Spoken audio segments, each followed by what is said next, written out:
tardes. Les hablamos de Fred Ramos, editor del Sol Latino.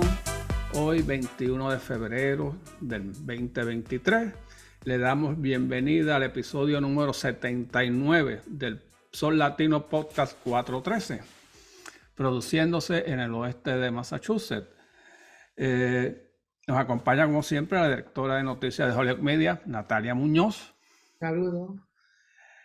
Comenzamos, como siempre, con unos cuantos anuncios. Lo primero que vamos a anunciar es que el comité organizador de las fiestas patronales de Holyoke ya anunciaron su segunda edición, que se va a llevar a cabo el 3, 4, 5, 6 de agosto en Holyoke. Eso es la información que tenemos, los días, pero no la programación.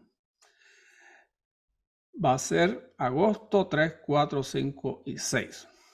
Una preguntita. ¿Y cuál es el patrón que vamos a celebrar?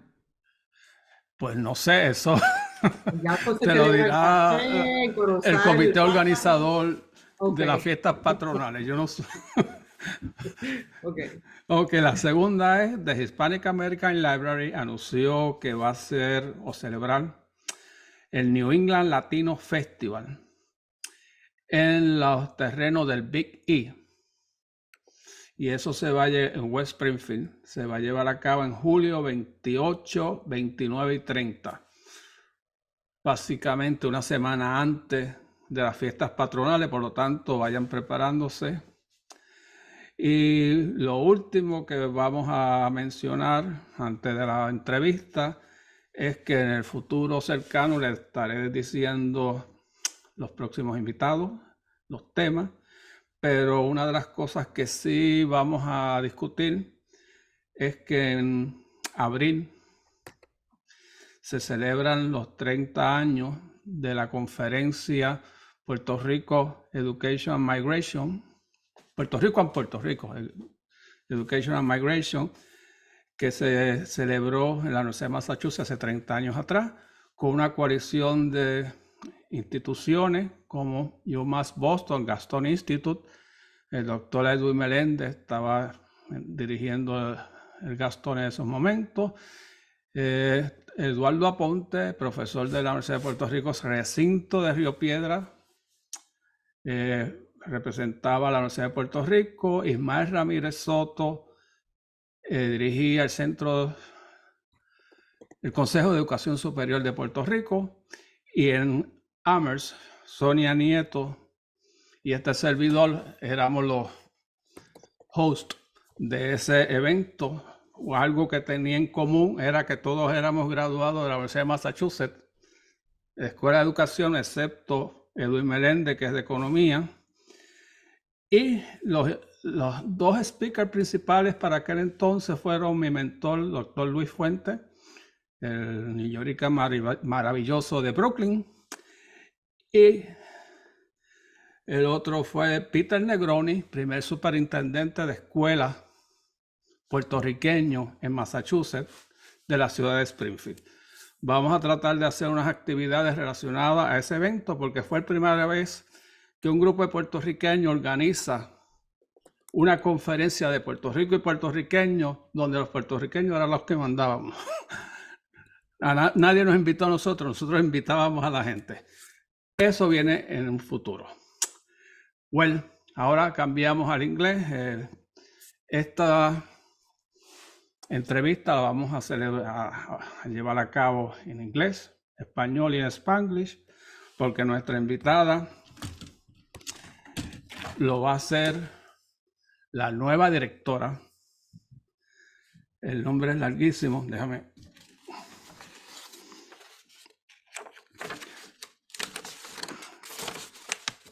Cambiar de papel. Bueno, el tema va a ser Diversity, Equity, Inclusion and Belonging in Higher Education.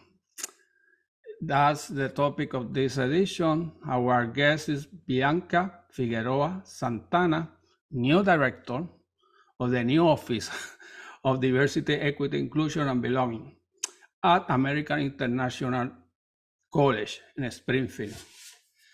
Bianca is from South Deerfield, Yes.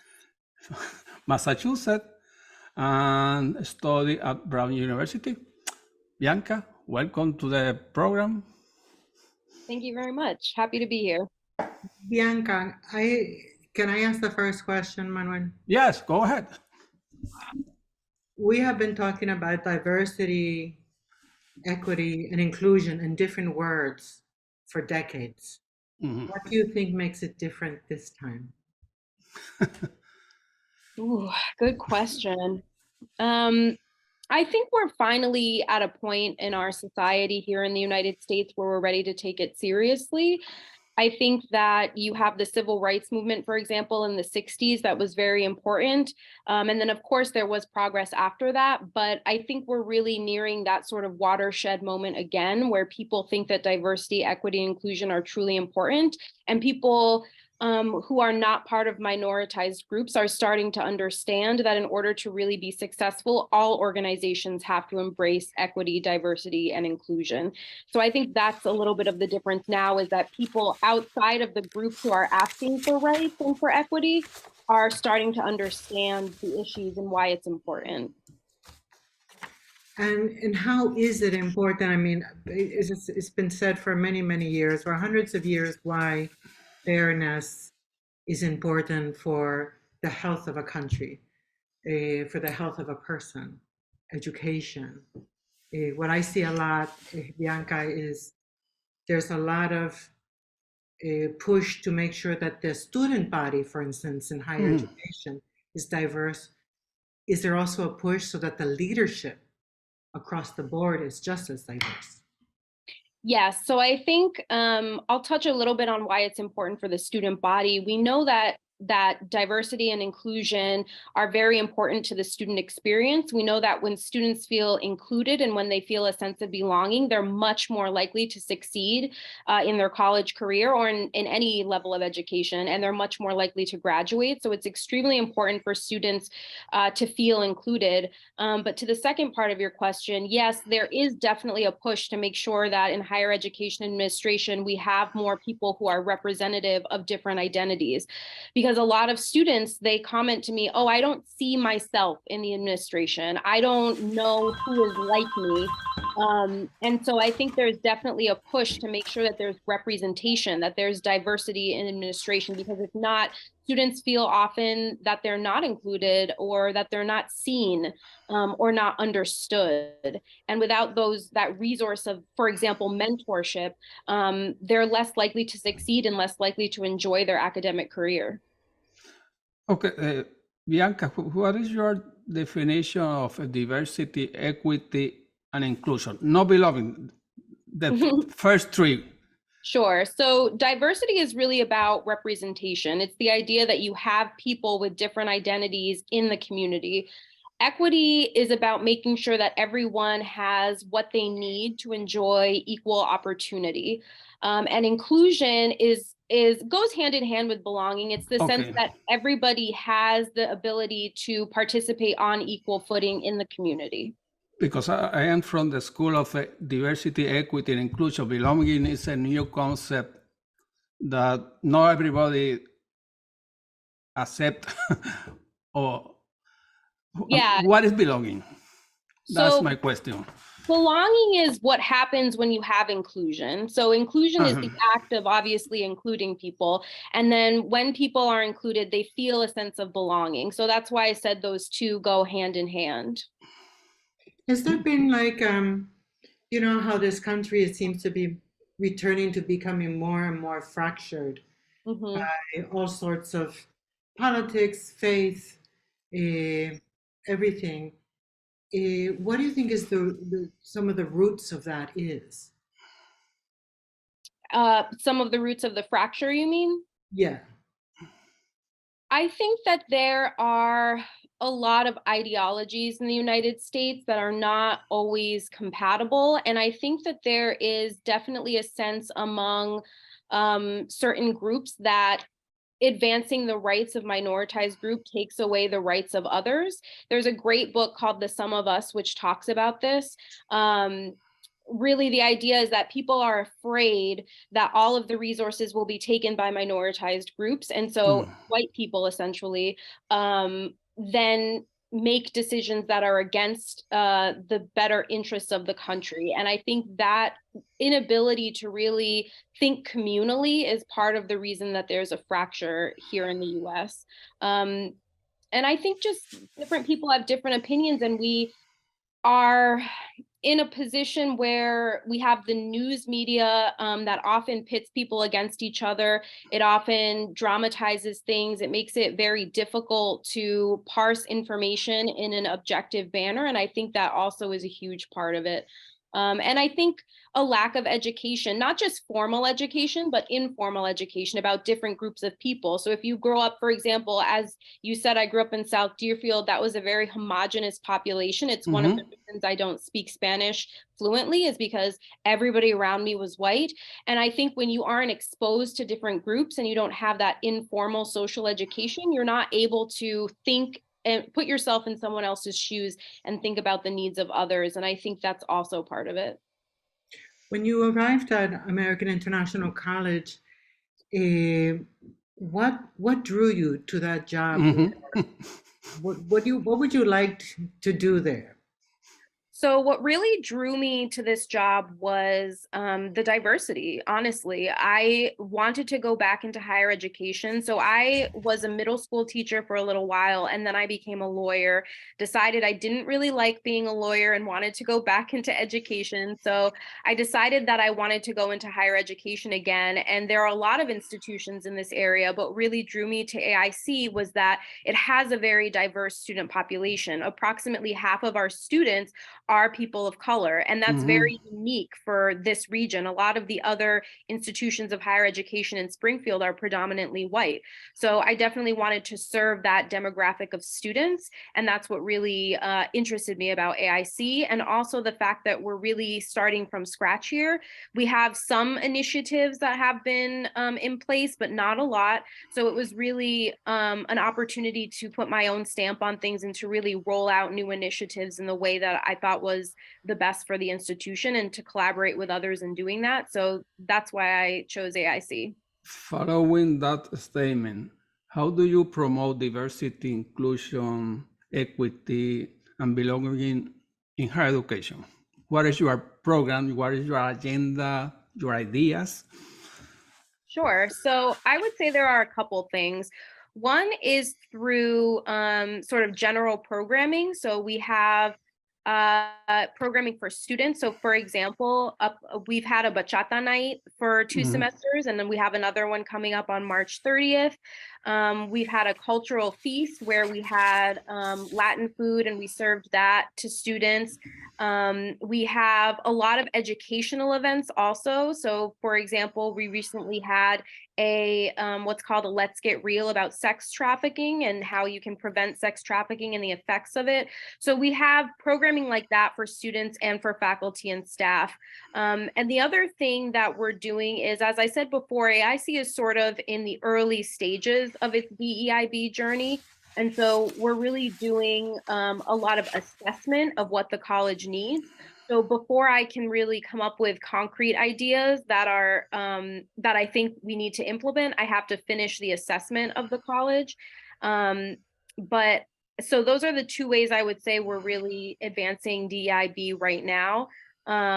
But we also have other initiatives in place. We recently rolled out, for example, a chosen name and pronoun policy for people to reflect people's chosen names, particularly when we're talking about gender identity and things of that nature. So little initiatives like that can really build up to bring a sense of belonging and a sense of inclusion to the institution.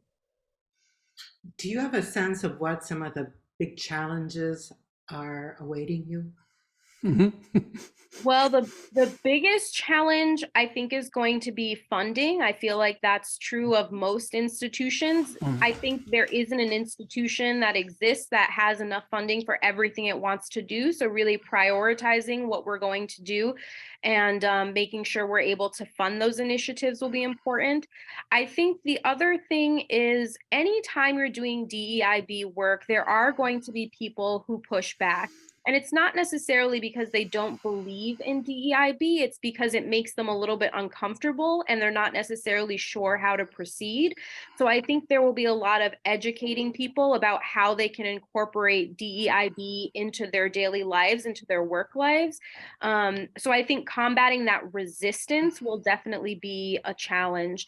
And then the other thing is just making sure that our infrastructure is able to support DEIB. Our infrastructure is a little bit old. We're, thinking about how we can improve the infrastructure. But some things like handicap accessibility, that type of thing will be difficult because it involves renovating the entire infrastructure. So those are three things I think will be challenges moving forward.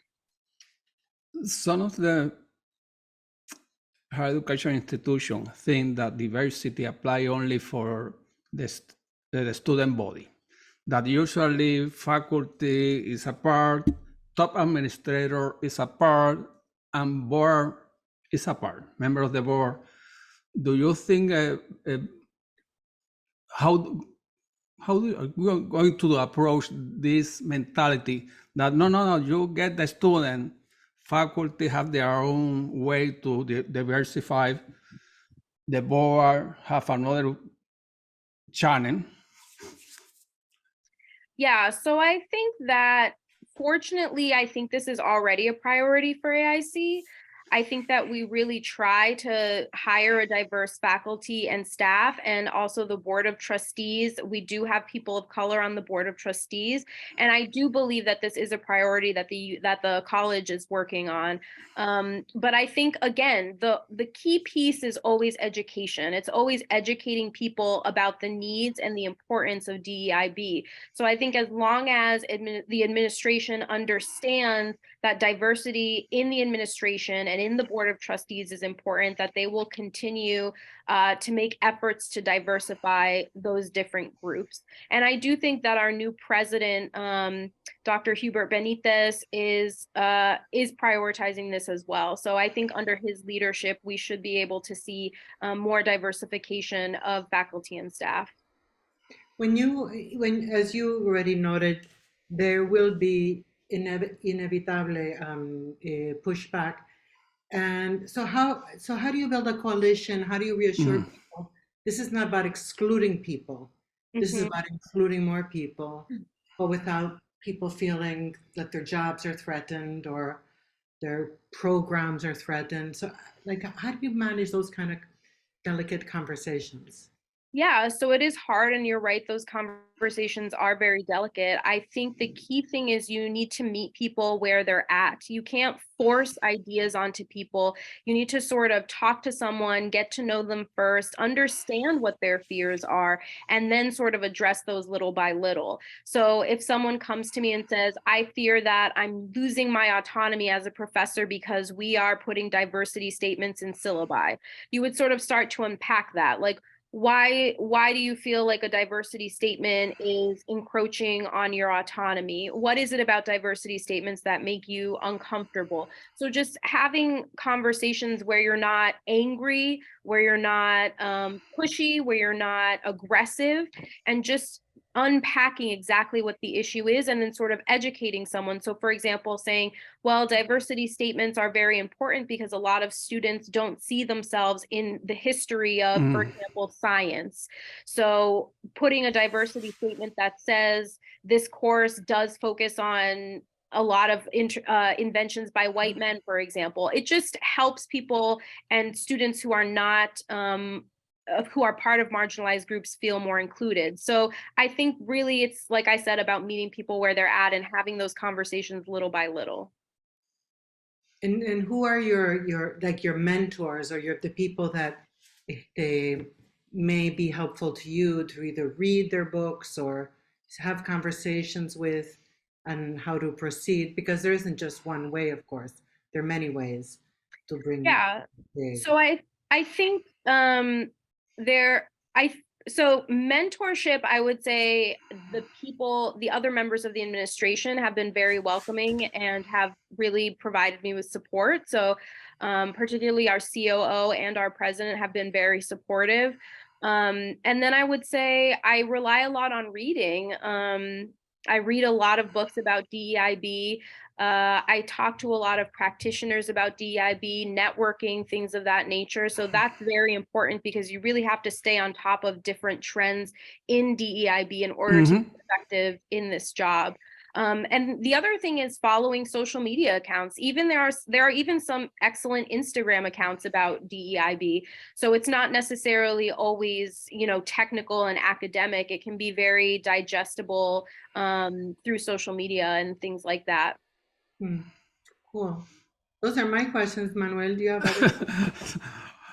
other? Okay, Bianca. Usually when you talk about diversity, multicultural education, and something like that, usually the perception is that means that you are going to celebrate Hispanic American month or Black month. Very superficial topic, an event, not necessarily the curriculum, the courses, the faculty. How are you going to deal with that perception? That some of the faculty, I'm sure, that think, okay, well, we're celebrating the Puerto Rican month in October. Why? Right. We need a course about Puerto Rican and Puerto Ricans, or Spanish Caribbean, or Mexico and Mexicans. So do I understand the question correctly? Is how are we going to make sure it's not? Sorry, go ahead. That go beyond celebration, fiesta. Yeah. So I think the biggest thing is making sure that these educational events are available year round. So for example, right now we're in Black History Month, but we can't just celebrate Black history during Black History Month because you're right, that is completely superficial. It doesn't address a lot of the inequity that's going on in our society. It doesn't recognize that. So making sure that our for example, faculty and staff trainings about cultural competence and culturally responsive pedagogy, for example, those types of things need to be offered year round. But I also think we need opportunities for members of the community to come together and talk. So informal town halls or workshops where people can really be exposed to the views of other people and understand their experiences and what they've gone through. I think that's what really opens people's eyes, is having a human connection with someone else. So I think in order to break down that superficial celebration of certain identities, we need to make sure that people have the opportunity to socialize and get to know people from all different walks of life. And then I think people start to realize, oh, this isn't just an idea that's popular right now or a fad. These are actually people living these experiences, and I need to respect that and realize that I can help them become a full member of our society where they feel like they can live freely and with dignity. Okay, following that, I know. Here. No, that's a good point. I am a member of the Holyoke Public Library Board of Trustees. And long time ago, when somebody invited the library to la parada puertorriqueña, el Festival de la Familia Hispana, or something, I was the only person in that event until one person said, "Oye, Manuel, you are the only member of the board that come to us." Yeah. Are you just talking? I don't want to see you. I see you every day. I want to see them. And I basically went back to the board and said, you have a problem. They don't want to see me. They want to see you in that event. And from then, every event usually go, in addition to me, somebody else that represent the board of the Holyoke Library. As you are aware that sometimes they perceive that you are the only brown faces in a meeting for Latino or African American. Do you see that as a problem? Like getting tokenized? Yeah, absolutely. That's definitely a problem. I think we see it a lot, not just in higher education, but in society in general, especially when we get into upper management of a company or an institution. Certainly see people who are tokenized because they're the only person of their identity in the room. And so sometimes they're asked to speak for their entire identity group, things like that. So I do believe that's a problem. And I think, interestingly, to your point where, you went to this festival and you were the only brown person who came from the board of trustees, I think it's important that we reach out to people who are not necessarily of the same identity group, because I think the hard part is people we'll take white people, for example, and we'll talk about race as an example. They often or sometimes feel like, I don't know if I belong in these situations. Like, will I be welcomed? Is this the right spot for me? Or even just like, am I crossing a boundary? Am I putting myself in a space where I don't belong? And I think reaching out and building those bridges and saying, look, we want you there too, is very important. Because it's not always that they don't want to be there or they don't think it's important. It's sometimes that they just don't know if it's the right step for them to take. So I think reaching out to people and bridging those gaps is incredibly important. And that's the other way that you build organizational diversity. So in meetings, in upper management, as you start to build those connections, you see hiring pipelines, for example, are more diverse. So I think that's definitely a huge part of it. How do you move from diversity to inclusion and belonging? That's an What is excellent question. the process? So diversity, I won't say that diversity is easy to cultivate, but it's easier than inclusion, because diversity is really just about the numbers. It's easy for us to enroll students from all different backgrounds, for example, but inclusion is really taking deliberate action to service those students' needs. So for example, we have a lot of students who speak English as a second language, and we need to build up our English language learner support system. So we need to take deliberate action to develop a program to help students who maybe are struggling a little bit in English, to help them reach their full potential and become more fluent in English. So we need to have programs like that that really target the needs of specific groups in order to ensure that they feel included. And I think in general, that is how you foster inclusion, is to really focus on what people need and addressing those needs in an equitable manner.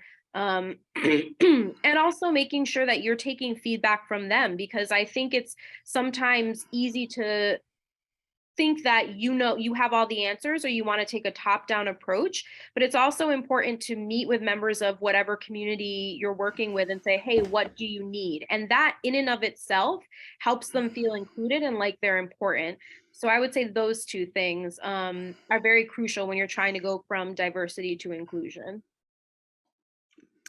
To kill my curiosity, in addition to Spanish-speaking students, what other language is spoken in American International College?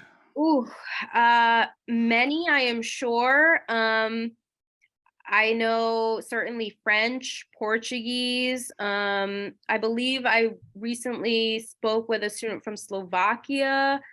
Okay, We've got, all over the place. We are really an international college. And I recently received a list of the home countries of all of our students, and it's numerous. So we have a lot of languages that are spoken here for sure.